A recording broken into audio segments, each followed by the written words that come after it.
കരയല്ലടാ. എനിക്ക് അമ്മേനെ കാണണം. കരയല്ലടാ. വീട്ടിൽ വരണോ? വേണ്ട, ശല്യം ഇവിടെ ശല്യം കാരണം അങ്ങോട്ട് വിട്ടു. കഞ്ഞിയും പയറും ചിക്കനോ? എനിക്ക് വീട്ടിൽ വരണം.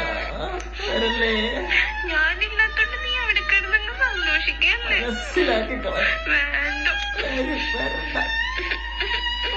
അല്ലല്ലോ എന്നോടൊരു സ്നേഹമില്ലാത്തോണ്ടല്ലേ എല്ലാരും കൂടെ എനിക്ക് പഠിക്കണ്ട. എനിക്ക് വീട്ടിൽ അമ്മന്റെ അച്ഛന്റെ ചേട്ടന്റെ കൂടി നിന്നാ മതി.